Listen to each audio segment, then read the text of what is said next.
on the other end of suffering. That's the real growth of life.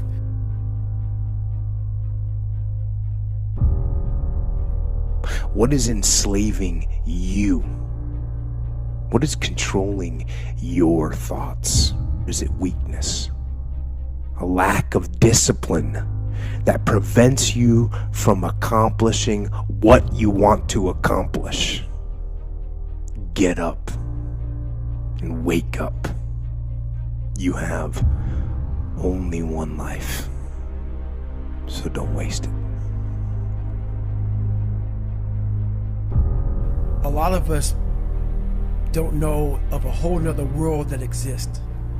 It's on the other side of suffering. Once you break these barriers that you have made for yourself, like the mind is the most powerful thing in the world. It is so amazing that I used to be a 300-pound guy and I thought that was it. Could barely read, could do anything, and now that what was inside that person was this guy that's in front of you today. That's how scary the mind is. And that's what I started realizing through this journey, is that once I got a taste of, wow, man, I haven't even cracked. I haven't even begun to crack what the mind is capable of. And when I started realizing is on the other end of suffering, that's the real growth of life. Because you realize how the mind processes shit. And I talk about another thing called theory and practice. A lot of people are theorists. These smart guys that read these fucking books and shit, man, and they sit down and they tell you what the mind is supposed to do. And a lot of us listen to that shit. It becomes like, this is it, man. This old man who has been studying the mind forever, this is the cap that we have. By being a practitioner, I went out and realized a lot of these guys are so wrong, man. The mind has capabilities that are so unknown, and I found that through suffering. And there's a whole nother world on the other end of that. Our mind wants to protect us. The mind is like, honestly, it has a tactical advantage over us. It knows our deepest, darkest fears or insecurities. It knows where we start to feel, we start getting that doubt creeping that says, hey man, you know what, man, maybe this isn't good. Let's go back home to the wife. Let's go back home to the kids. This is not comfortable. So in that moment, the mind directs us. It's a protective mechanism. It saves us from doing bodily harm, or it really saves us from discovering that the mind's like, I want to be in charge of you. I don't want you to be in charge of me. So it tells you, let's just stop right here. But once you start breaking through that barrier, because we forget we are in control of our mind. We believe it's the other way around. No, we put in our minds what we should do, but we believe our mind is telling us, it's giving us all this feedback. We have to reprogram it and tell us, no, we're good. We're good, this sucks, but it's okay. I have so many conversations in my mind because so many times I want to quit. But this is what it is. This is what I figured out. I was so afraid of myself that I had to figure out, I became a master of my mind. People, when you're afraid of something, you have to master it. That's how you start to overcome it. So what I realized, when I get to that point where I want to quit, everybody, they get to the point where they want to quit. This is what happens. The mind tells you, let's go home. Let's take a warm shower. Let's get some food. This is not right. This is that. If you cannot answer the questions at that moment, because your mind's gonna start giving you all these questions. And if you can't answer them, you're going to quit. What I realized when I was going through BUD/S, Ranger School, all this 100-mile race, 200-mile races, pull-up records, my mind would come creeping in. My mind said, look, brother, we've done all these other things. You've proven yourself. You're good. If I didn't have the answer to respond to my mind and say why I'm here, why I'm doing this, you will always lose that fight. You have to have the response to what your mind is going to tell you. A lot of people think self-talk works. It does, but it doesn't work without the suffering before your mind starts saying we need self-talk. So what I tell myself is I go back to the months and years of preparation to get to that day. And I'm telling myself, the 3:30 in the morning, and I'm looking at my shoes, and I want to go out there and run 30 miles. I have to, in that second, in that moment of this self-talk, my mind saying, you gotta find more, you gotta find more. I once again calm down, go back into my mind, and I have to reflect back on the shit I did to get here. And that becomes my self-talk. Self-talk does not work unless it is real. Most of us lie to ourselves in the self-talk. It doesn't work. It has to be real. It has to be something that you've done to make it really work.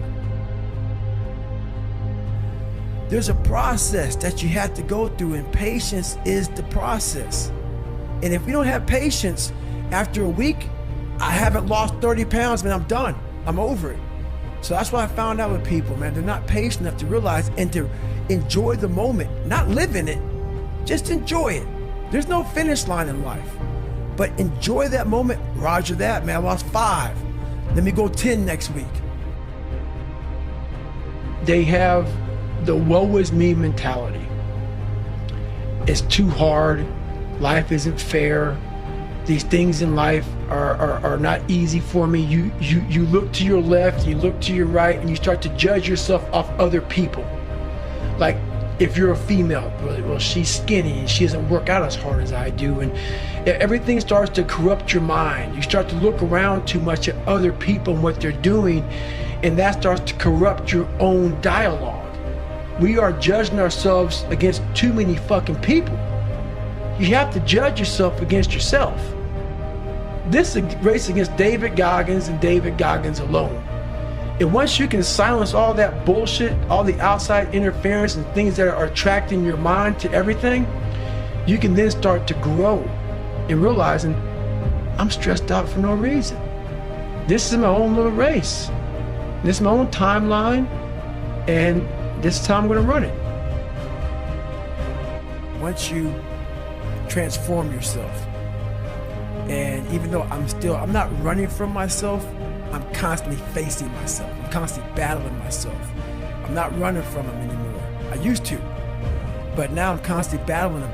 So now what happens is, once you get to a point in your life where you're able to tell everybody how fucked up you are, I will answer any question you want about me. Anything I did, anything bad, good, ugly, I will tell you.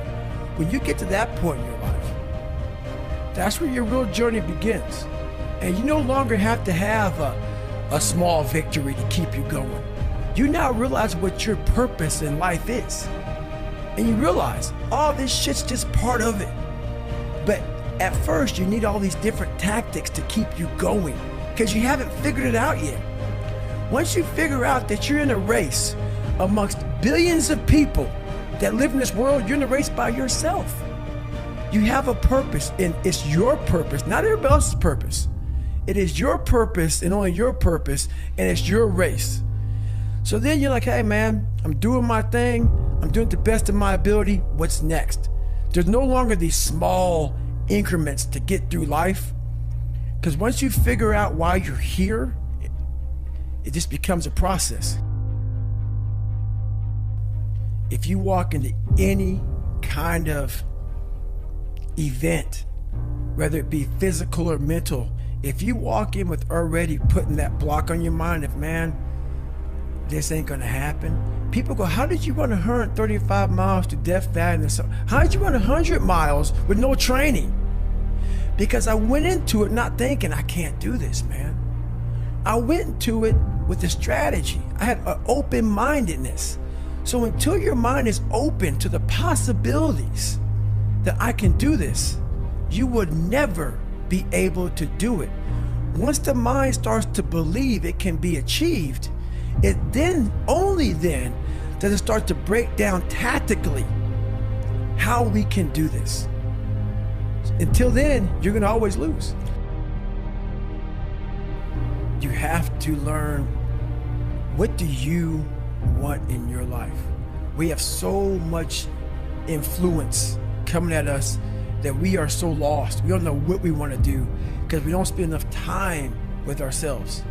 You have to learn to shut off a phone, shut off a computer, shut off a TV. And it's okay to sit in a room by yourself in a chair and just think about you, where I want to be, where do I see myself tomorrow, the next year from that. And it takes a lot of self-discipline to be able to do that nowadays, because you want to be so attached to everything. You want to be so caught up with the world. The world's moving too fast. The world's moving so fast that you're trying to keep up to the point where you lose yourself in the world. So you have to take that time to go to that dark place in your mind and discover who you are.